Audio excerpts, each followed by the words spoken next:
Hey folks, welcome back. So in the last video we talked about Python tuple data type. So in this video we will be talking about Python frozen set. So what is a frozen set?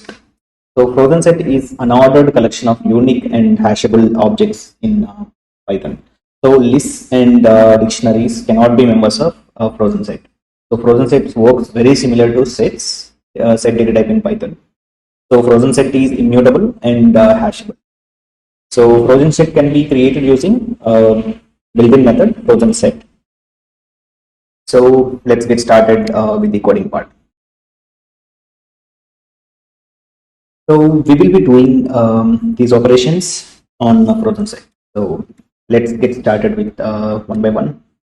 So we'll be doing creating the Frozenset first, and then we'll be talking about it. So let's go. And so I created frozensets.py file and saved it. Let's run it. Currently didn't have any data, so it won't be displaying anything. So let's start with the creation part.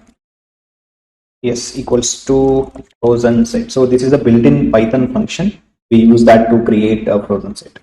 So it requires iterable element. Currently I'm using list for this. So 1, 2, and John. Print S and print type of S. So when we do this, so we will be printing the how it looks, the frozen set, and the data type of frozen set. So let's run it. Python frozen sets.py. So here we can see that. So this is how it looks when we print the frozen set object, and the data type is frozen set. So this is how we confirm the data type of frozen set. So here we can see that list dict set cannot be members of a frozen set. So let's see how that is possible or not. So currently we have integer data type here and string data type here. So both the data types are mutable.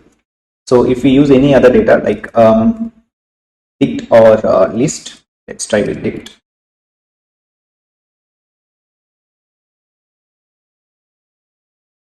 So here we have the name dictionary here as a member of frozen set. So let's try to print the list, frozen set. Python frozenset.py. So here we can see that type error. So unhashable type dict. So if we change the dict to some other data type, let's say mutable data type list.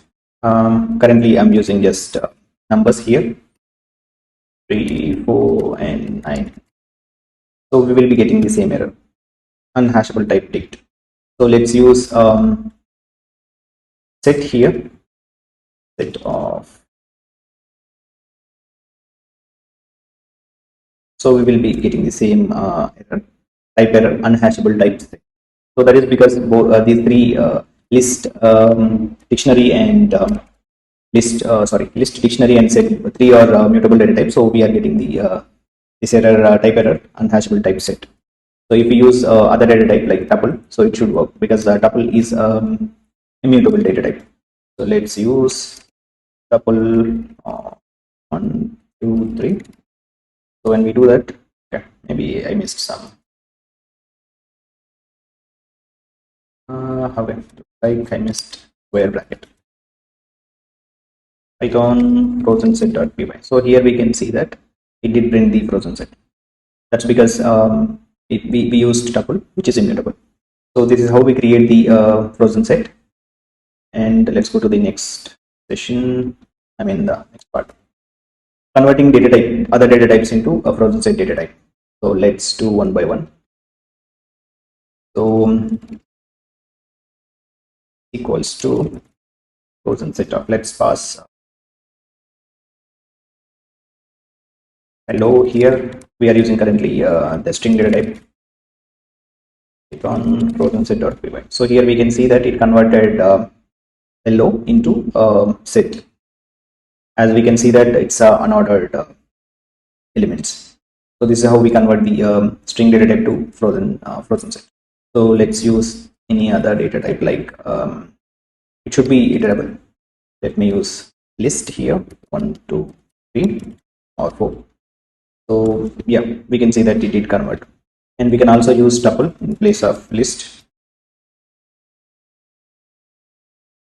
So it did create the frozen set. We can also use set as well. 2 4. So that's how. And did we miss anything? Yeah, we missed dictionary. So let's use dictionary as other element. Sorry, not element. Let's convert dictionary into frozen set.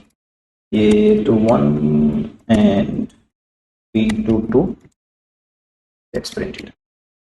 So here we can see that it did convert the dictionary into frozen set. So here we can see the key A and B in Python. Sorry, in the dictionary we have key A and B. So these two are converted into frozen set elements. So not the values. So this part is done. Now let's look at set operations. So set operations we have say union, symmetric difference, and intersection, and set difference. So let's look at that. For simplicity, I'll be using the numbers as set elements. Let's define set S1 equals to 1, 2, 3, 4, 5, and S2 equals to 4, 5, 6, 7, 8. Okay. So now we define two, okay, not frozen sets. We should be using frozen set. That's it.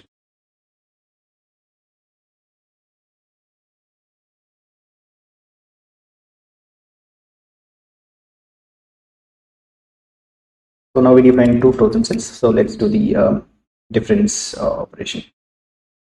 So difference equals to S1 dot difference of S2. So when we do this, let's in the let's clear it out and run the program Python space frozensets.py. So here we can see that we only 1, 2, 3. That's because we are removing the elements from I mean the common elements that we have in S2 but not in S1. So S1 minus S2, that is we have common elements 4 and 5. So it removed 4 and 5 and we got the result 1, 2, and 3. So that's how a set difference works. And let's use the other method, symmetric difference.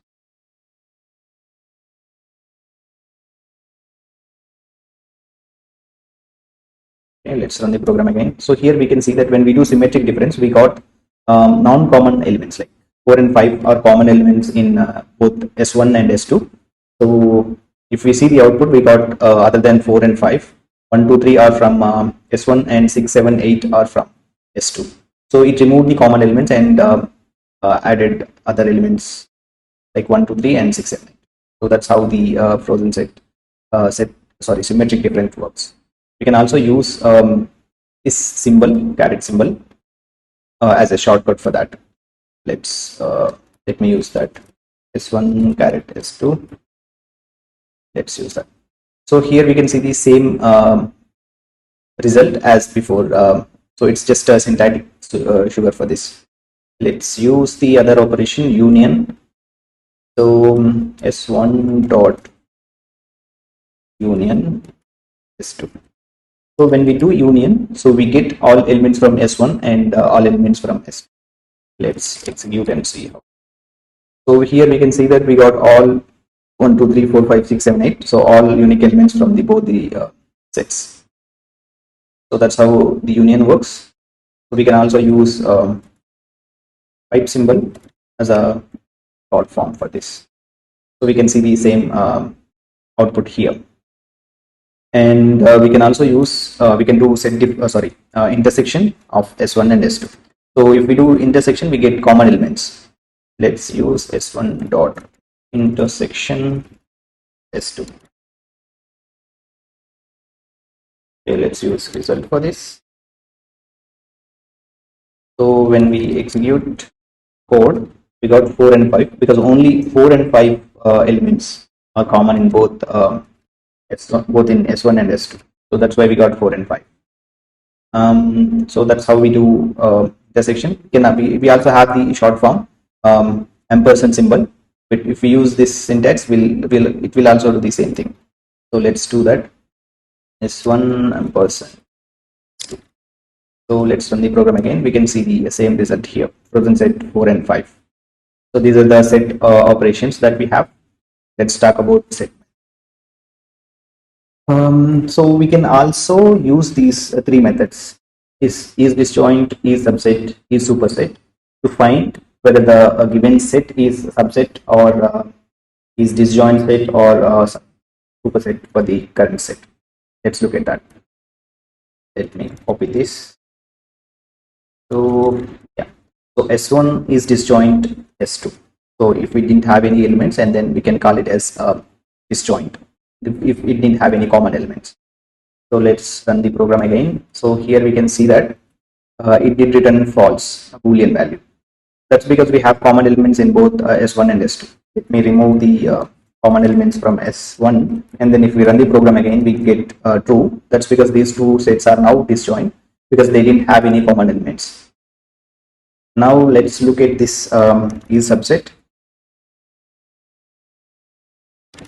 is subset method. So it did return false because S2 is not subset of S1. Let's try to use 4, 5, 6, 7, and 8. Now we can see that still false. 4, 5, 7, 8. Okay. S1 dot, okay, S1 is subset of S2, so that is false. So if we do S2 is subset of S1, then it will be true. That's because all the elements which are in S2 are there in S1. So let's clear it out, run the program again. So now it did return true. That's because we have all these elements in S1. So that's how we check for the subset.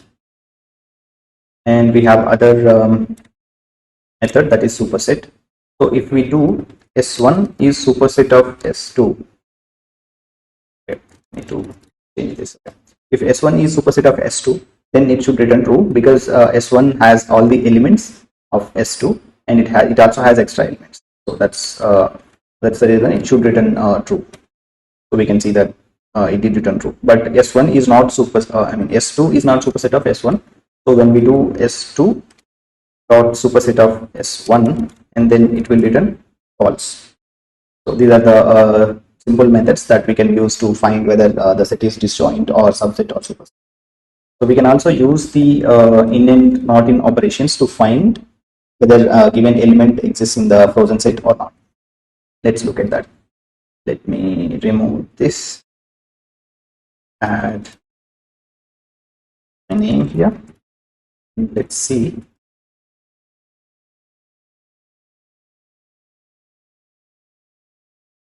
G in S1. Let's run it. It should return true. And we do not in S1, and then it should return false because it's there in S1. So let's replace this with 8 because 8 is also there. When we do that, it did return false because it is there. So we remove not in, then it will return true. So that's how in and not in operator works with the frozen set. So if the element exists in a frozen set, and then it will return true.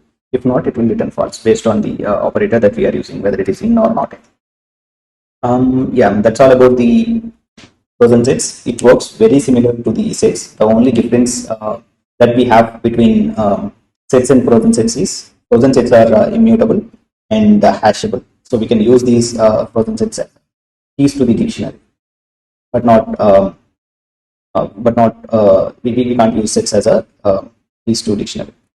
So that's the only difference between frozen sets and sets. So if you do like this video, please do like, share, and subscribe to my channel. Thank you.